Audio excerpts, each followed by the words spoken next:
कहीं ना कहीं वोडाफोन आइडिया एक रिस्की इन्वेस्टमेंट की चॉइस बन सकते हैं, क्योंकि इनमें तो टोटल 74 एंकर इन्वेस्टर्स इस कंपनी में ऑलरेडी इन्वेस्ट कर चुके हैं। 14 बड़े म्यूचुअल फंड्स इस कंपनी में इन्वेस्ट कर चुके हैं। आज है 22 अप्रैल और आज है आखिरी दिन वोडाफोन आइडिया के एफपीओ में इन्वेस्ट करने का। आज से एफपीओ क्लोज होने वाला है, तो क्या होगा इसका फाइनल डिसीजन जानेंगे हम आज के इस वीडियो में। साथ साथ कल से नया मेन बोर्ड का आईपीओ ओपन होने जा रहा है, जेएनके लिमिटेड। तो क्या उस आईपीओ की सारी डिटेल्स रहने वाले, क्या पूरा इसकी कंपनी डिटेल्स है, क्या फाइनेंशियल है, सारी उसकी जानकारी लेंगे आज के इस वीडियो में। तो बस इस वीडियो के अंदर तक बने रहेगा, काफी मजेदार होने वाला है। तो बिना एक भी सेकंड गवाए फटाफट शुरू करते हैं इस वीडियो को।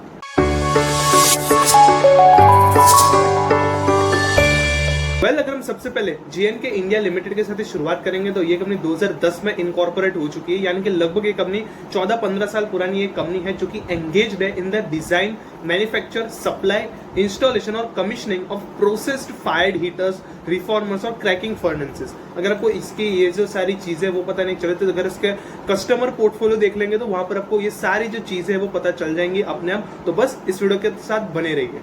तो आगे बढ़ेंगे तो ये जो कंपनी है उसने अपने जो प्रोजेक्ट्स है वो कंप्लीट किया इन आंध्र प्रदेश, आसाम, बिहार, कर्नाटका, महाराष्ट्र, तमिलनाडु, वेस्ट बंगाल। ये कुछ स्टेट्स है जहां पर इस कंपनी ने अपने प्रोजेक्ट्स को खत्म किया है। साथ साथ इस कंपनी ने ग्लोबली भी कुछ प्रोजेक्ट्स को खत्म किए हैं, इंक्लूडिंग नाइजीरिया और मेक्सिको। ये दो बड़े ऐसे नाइजीरिया और मेक्सिको बड़े बड़े कंट्रीज में भी इस कंपनी ने अपने जो प्रोडक्ट्स है उसको फुलफिल किया है। एज ऑफ मार्च 31, 2023 कंपनी के पास लगभग इंडिया में 17 क्लाइंट्स मौजूद है और ओवरसीज टोटल 7 क्लाइंट्स मौजूद है। साथ साथ जो इसके डोमेस्टिक क्लाइंट्स है वहां पर कुछ बड़े नाम शामिल है, जैसे कि IOCL, टाटा प्रोजेक्ट्स लिमिटेड, राष्ट्रीय केमिकल्स एंड फर्टिलाइजर्स लिमिटेड और नुमालीगढ़ रिफाइनरी लिमिटेड। ये कुछ ऐसे बड़े बड़े नाम शामिल है जहां पर IOCL और टाटा प्रोडक्ट्स लिमिटेड भी शामिल है। साथ साथ इस कंपनी के पास 7 ऐसे क्लाइंट्स मौजूद है जो कि ओवरसीज है। तो कहीं ना कहीं काफी बढ़िया बात है जेएनके इंडिया लिमिटेड के लिए। वही पर हम जेएनके इंडिया लिमिटेड की बात करें तो इस कंपनी के पास मैन्युफैक्चरिंग यूनिट मौजूद है जो कि in house manufacturing facility company provide करवाती है, या फिर थर्ड पार्टी जो वेंडर्स होते हैं वहां पर ये कंपनी अपनी जो मैन्युफैक्चरिंग सर्विसेज है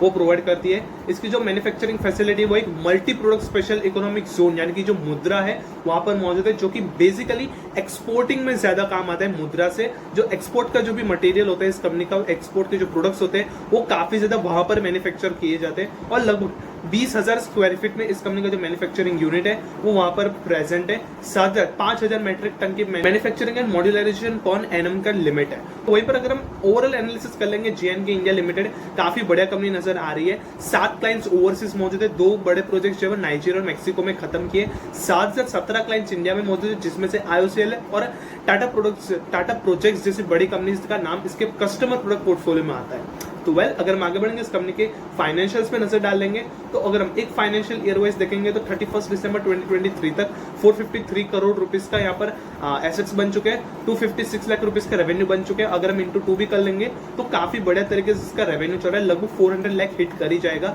अगले 6 महीनों में, यानी कि 24 के फाइनेंशियल ईयर तक काफी बढ़िया इसमें ग्रोथ देखा जा सकता है रेवेन्यू में भी। प्रॉफिट आफ्टर टैक्स देख लेंगे तो 46 करोड़ रुपीस का 31 मार्च 2023 को था। 31 दिसंबर को यानी कि अगले 6 महीने में इस कंपनी ने काफी बड़ा प्रॉफिट आफ्टर टैक्स रिपोर्ट किया है, लगभग 46.21 करोड़ रुपीस ऑलमोस्ट अगले 6 महीनों में ही ये मार्क कर चुकी है।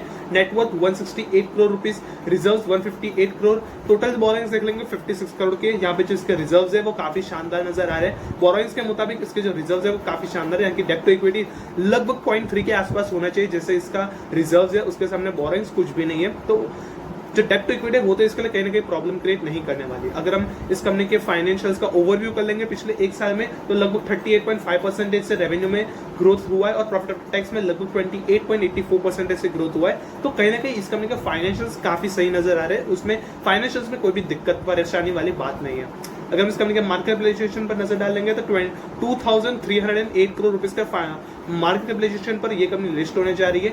रिटर्न ऑन इक्विटी काफी बढ़िया 31.79% की, रिटर्न ऑन कैपिटल एम्प्लॉयड 34.73%, डेब्ट टू इक्विटी जैसा कि कहा था 0.3 के आसपास का होना चाहिए, 0.3 का है। Return on net worth 31.79%, price to book value ratio देख लेंगे 11.92 का है और प्रॉफिट आफ्टर टैक्स मार्जिन वो भी काफी शानदार है, अराउंड अबाउट 20% की गिन सकते हैं, 18.24 के, लेकिन 18.24% के काफी बढ़िया इसका प्रॉफिट आफ्टर टैक्स मार्जिन है। आगे बढ़ेंगे इस कंपनी के, अगर हम प्राइस बुक वैल्यू रेशियो को कंपेयर कर लेंगे इसके पीएस के साथ तो थर्मेक्स लिमिटेड 7.74 है और भारत हैवी इलेक्ट्रिकल्स लिमिटेड बेल 3.31 पर इसका प्राइस बुक वैल्यू कहीं ना कहीं लिस्टेड है। तो कहीं ना कहीं ये जो कंपनी है वो हायर वैल्यूएशंस पर लिस्ट होने जा रही है, तो कहीं ना कहीं प्रॉब्लम क्रिएट कर सकती है ये कंपनी। अर्निंग्स पर शेयर की बात करेंगे तो आईपीओ लॉन्च होने से पहले 9.58 का है, आईपीओ लॉन्च होने के बाद 11.8 का बन जाएगा। प्राइस टू अर्निंग 43.32 है आईपीओ लॉन्च होने से पहले, आईपीओ लॉन्च होने के बाद 37.46 का बन जाएगा। वेल अगर हम आगे बढ़ेंगे इस कंपनी के आईपीओ डिटेल्स के बारे में जान लेंगे। 23 अप्रैल यानी कि कल से ही ये आईपीओ ओपन होगा, 25 अप्रैल तक ओपन रहेगा। ₹2 की इसकी फेस वैल्यू रखी गई है। 395 से 415 रुपीज का इसका पर शेयर का प्राइस बैंड रखा गया है। जैसे कि हमने कहा था ये जो कंपनी है वो काफी ज्यादा ओवर प्राइस्ड है, क्योंकि 12 रुपीज का इसके आसपास का इसका price to book value ratio है। तो अगर ये कंपनी अराउंड अबाउट 350 रुपए के आसपास अगर ये कंपनी अपना प्राइस बैंड रखती है तो काफी ज्यादा सजेस्टेड था, लेकिन अब प्राइस बैंड तय हो चुका है तो अब इसको कोई चेंज भी नहीं कर सकता। तो प्राइस बैंड इसका 395 से 415 रुपीज है, जो कि काफी महंगा है as compared to their peers. वहीं पर 36 शेयर्स का एक लॉट होने वाला है, लगभग 650 करोड़ यानी कि 649 करोड़ रुपीज के आसपास का ये कंपनी अपना इश्यू साइज ला रही है। फ्रेश इश्यू इसमें से 300 करोड़ का है, वहीं पर 349 करोड़ जो है वो ऑफर फॉर सेल है।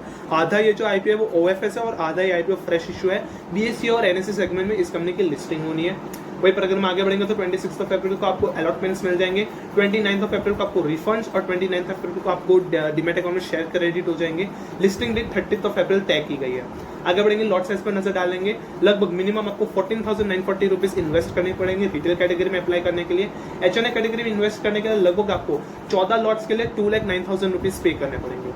वेल तो अगर हम आगे बढ़ेंगे इस कंपनी के प्रमोटर होल्डिंग की बात कर लेंगे। 94.56% की प्रमोटर होल्डिंग है आईपीओ लॉन्च होने से पहले।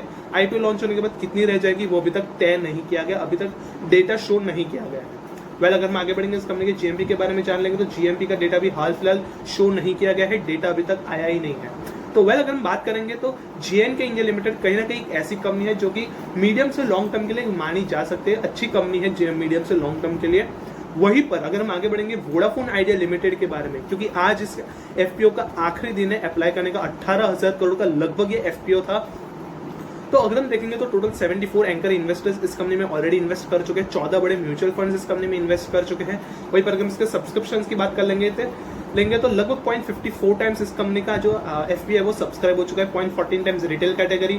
टोटल एनआई कैटेगरी देख लेंगे तो टोटल 0.83 टाइम्स सब्सक्राइब हो चुका है और क्यूआईबी कैटेगरी 1.03 टाइम्स। तो लगभग 18,000 करोड़ का एफपीओ लगभग आधा सब्सक्राइब हो चुका है 0.54 टाइम्स। तो कहीं ना कहीं ये माना जा सकता है कि रिटेल कैटेगरी है वहां से थोड़ा सा इंटरेस्ट नहीं देखा जा रहा है, 0.14%। वहीं पर एनआई कैटेगरी 0.83 टाइम्स सब्सक्राइब हो चुका है, लेकिन ये डे 2 का डेटा है। डे 2 के डेटा के मुताबिक ये सब्सक्रिप्शन देखे जा रहे हैं। इसका जो फाइनल डिसीजन है वो आप डे 3 के मुताबिक लीजिएगा, डे 3 के आखिरी के कितने सब्सक्रिप्शन है उसको देखकर। लेकिन डे 2 पर ये एफपीओ आधा ही सब्सक्राइब हुआ है। अगर हम इसका जीएमपी की बात करेंगे तो जीएमपी भी लास्ट कुछ दिनों से गिरता हुआ नजर आ रहा है, 0.60 रुपीज का बन चुका है 21 को। लगभग 5.45% की एस्टिमेटेड लिस्टिंग प्राइस पर 11.6 रुपीज पर लिस्टिंग करता हुआ जीएमपी वाइज हमें दिखाई दे रहा है। कहीं ना कहीं वोडाफोन आइडिया एक रिस्की इन्वेस्टमेंट की चॉइस बन सकते हैं, क्योंकि अगर हम देख लेंगे तो जियो, भारती एयरटेल, भारती एक्साकॉम लिमिटेड, अब तो स्टारलिंक भी मैदान में उतर है। तो कहीं ना कहीं वोडाफोन आइडिया रिस्की इन्वेस्टर्स के लिए चॉइस बन सकती है।